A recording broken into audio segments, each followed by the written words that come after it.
Semua orang pernah mengalami mendengkur, tapi mendengkur yang kronis adalah suatu permasalahan kesehatan.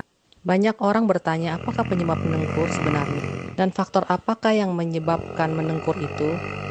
Tugas dokterlah yang menentukan dan mengevaluasi penyebabnya, tapi kita sebagai awam pun harus mengetahui kenapa. Di sini kita akan menerangkan sedikit dari pengertian awam, kenapa dan apa yang menyebabkan mendengkur itu. Masalah pertama, bisa masalah di hidung kamu. Kamu menderita infeksi sinus yang menahun atau radang polip di rongga hidung. Kemungkinan juga terjadi septum deviasi. Apakah septum deviasi itu?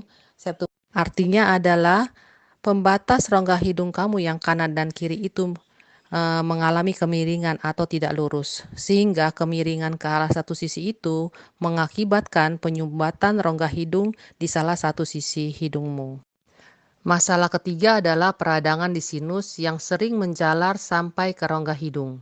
Sinus itu seperti gua-gua kecil yang dihubungkan oleh lorong-lorong kecil ke gua yang lebih besar, yaitu rongga hidung. Sinusitis maxillaris, sinusitis frontalis, sinusitis sphenoidalis, dan sinusitis ethmoidalis. Kadang peradangan di rongga hidung itu disangka alergi yang menahun, padahal merupakan peradangan lanjutan dari sinusitis yang menahun.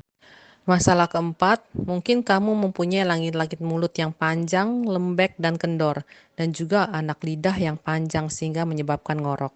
Apakah langit-langit lidah itu? Langit lidah adalah langit lidah yang lembut di belakang langit lidah yang keras, yang didasari oleh tulang maksila yang keras di langit mulut kita. Apakah maksila itu? Maksila adalah tulang rahang atas. Perbatasan langit-langit lidah yang keras dan lembek yang terlalu turun ke bawah mengakibatkan rongga mulut menjadi sempit, sehingga anak lidah yang panjang bisa jatuh ke belakang dan menutupi jalan nafas. Dan pada saat kamu bernafas, anak lidah yang panjang itu akan bergetar dan juga bisa menutupi saluran pernafasan kamu. Masalah kelima adalah mungkin kamu mempunyai lidah yang besar dan gendut, dan juga bisa karena kamu mempunyai dasar lidah yang besar, sehingga pada saat kamu tidur di daerah tenggorok, otot-otot mengendur dan terelaksasi, sehingga lidah yang gendut itu bisa jatuh ke belakang dan menutupi jalan nafas dan menyumbat jalan nafas kamu, sehingga kamu kekurangan oksigen dan bangun dari tidur kamu.